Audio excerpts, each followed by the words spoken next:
Pemirsa, setelah diolah dengan penuh perasaan, akhirnya pecak gurame saya siap untuk disantap. Ini nih yang ditunggu-tunggu, part yang paling membahagiakan. Reni Risti adalah makan bareng sama Pak Uum. Karena kan Pak Uum udah masak, nggak afdol kalau nggak diajak makan juga. Nah, ngomongin tentang makanan ya, saya ini aroma yang kecium adalah aroma peteknya, menggoda banget. Masya Allah, saya udah lama banget juga nggak makan petek, ini pasti enak banget nih. Ayo Pok, pokoknya hari ini kita harus makan dengan lahap Pok. Wah, ini Pok apa rasanya ya? Makan masakan sendiri. Nih, jadi ngomongin tentang sayur besan juga, kan kalau tadi itu nggak ada sounnya tuh yang pas tadi kita masak, soun dan kentang rebusnya. Jadi ini disiapkannya itu begitu mau disajikan. Karena kan soun sendiri sebenarnya masaknya tuh gampang banget ya Po ya, cuma tinggal pakai air panas. Air panas itu juga udah bisa langsung dikonsumsi gitu ya Po ya. Sementara kalau kentangnya itu direbus berapa menit dulu Po? Direbus ya sekitar 5 menit 3 matang. Sekitar 5 menit barulah disajikan. Yang bikin saya penasaran sejujur-jujurnya adalah ini nih, bunga tebu yang sama sekali saya belum pernah cobain, jadi saya nggak tahu rasanya kayak gimana. Langsung aja lah kita cobain si bunga tebunya. Nggak usah pakai nasi dulu, kita langsung cobain sayur besan. Bismillahirrahmanirrahim. Wow, saya makan tahu, enak banget. Nih rebungnya nih, selain diginin, apalagi saya suka dipepes. Dipepes juga enak. Ya. Tapi saya jadi penasaran deh, kalau beli kayak ginian tuh di mana sih? Di pasar emang jualan? Iya banyak. Oh gitu. Ini tuh enak banget beneran deh. Jadi si bunga tebu ini itu tuh kayak apa sih? Kayak makan tahu gitu, yang kayak di mulut itu langsung lumer gitu. Terus aroma si sayur besan ini itu aroma santan sama aroma peteknya itu emang kecium menyengat gitu. Maksudnya bukan berarti nggak enak, justru kayak nilai sedapnya tuh ada di situ. Nih sumpah ini enak banget parah. Rasa tradisional Betawinya itu bener-bener ada banget di dalam mulut tuh, kayak gurih, manis, pedes, campur gitu. Tapi ngomongin tentang, kan ini kan ada pete yang tentunya beraroma. Ngomongin tentang makanan yang beraroma, kalau di Islam itu perlu diingat ya. Jadi setiap kita mengkonsumsi makanan beraroma, terus kita harus melakukan ibadah di masjid, terutama untuk laki-laki. Jangankan untuk kalau ibadah di masjid gitu, sebisa mungkin lakukan yang namanya sikat gigi atau bersiwak, karena Allah sendiri itu kan mencintai kebersihan. Bahkan kalau misalnya ada nih cerita di mana malaikat itu nggak suka tuh kalau misalnya seseorang sedang melakukan sholat, sedang melakukan ibadah ataupun berdoa, tapi habis makan makanan yang baunya menyengat.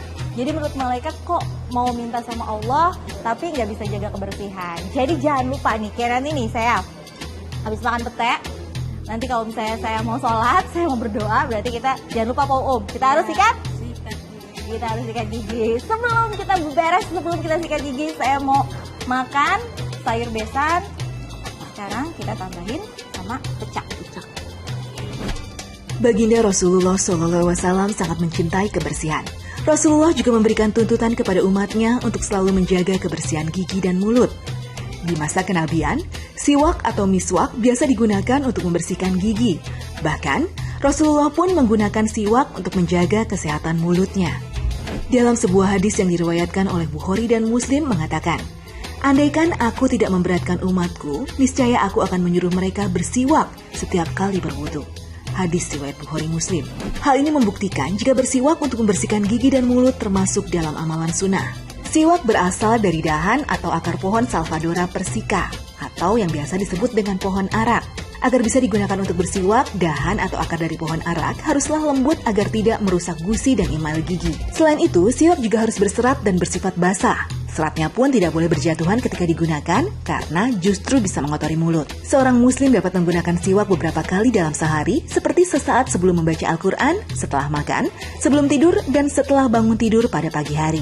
Nabi Muhammad SAW menganjurkan umatnya untuk bersiwak ketika hendak menunaikan sholat. Bahkan, menurut salah satu hadis, keutamaan sholat dengan memakai siwak sebanding dengan 70 kali sholat dengan tidak memakai siwak. Demikian pula setiap kali bertasbih yang diawali dengan bersiwak akan dihitung 70 kali bertasbih. Bersiwak juga tidak bisa sembarangan. Bahkan Rasulullah mengajarkan kita berdoa sebelum bersiwak, yang artinya, "Ya Allah, sucikanlah gigi dan mulutku dengan siwak, dan kuatkanlah gusi-gusiku, dan pastikanlah lidahku."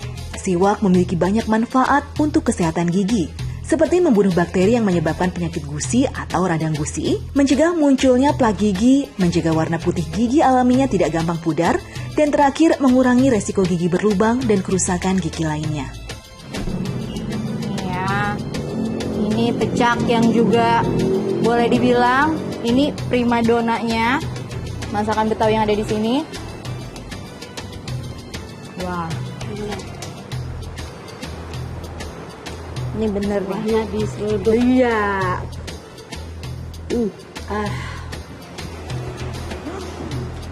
Segernya emang beda ya. Saya baru tahu nih. Berarti besok-besok saya kalau masak itu harusnya jeruk nipis tuh dibarengin dulu tuh buat dimasak bareng sama kuah pecaknya. Jadi rasanya tuh apa ya? Rasa segernya itu emang udah kecampur di kuah Ya, gitu. tuh, iya. Bener. Biasanya kan kalau misalnya si limonya baru diperes itu cuma rasa asam doang gitu yang kerasanya. Tapi kalau ini seger. Pokoknya mantap. Pokoknya mantap. Nah, tapi saya mau balik lagi nih ngomongin masalah sayur besan. Kan tadi saya bilang sayur besan itu adalah makanan yang dibawakan orang tua pengantin laki-laki ke orang tua ke pengantin perempuan. Berarti di situ ada yang namanya mertua. Nah, kalau di Islam tentu cara memperlakukan mertua itu juga ada tata cara dan aturannya. Seperti apa sih yang dianjurkan dengan syariat Islam? Ini dia.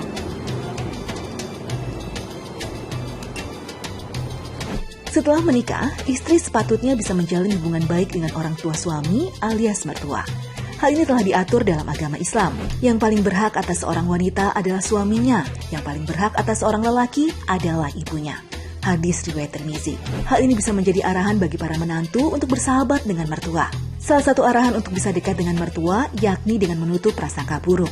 Selain itu, cara memandang dan berbicara pada mertua juga sepatutnya dilakukan dengan penuh kasih. Demikian juga saat mertua datang berkunjung ke rumah, menyambutnya dan mendoakannya termasuk dalam sunnah.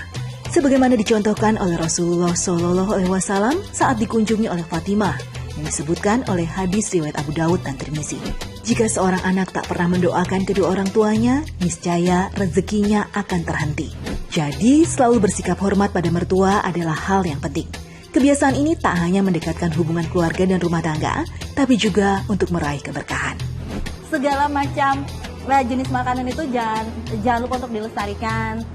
Tetap terus belajar. Jangan pernah mau makannya doang, tapi harus tahu gimana proses pembuatannya. Karena makanan yang dibuat sama tangan sendiri dijamin rasanya beda. Pasti lebih puas untuk menikmatinya kayak yang saya makan kali ini. Ini makanan masakan saya sama Pak Pokoknya 10 jari ya, Pok. Iya. Alias enak banget. Ya udah kalau kayak gitu nih nggak kerasa udah 30 menit juga. Saya Renisti pamit undur diri. Wassalamualaikum warahmatullahi wabarakatuh, Pok. Saya Dada, Pok. Bye. Lanjut, Mas.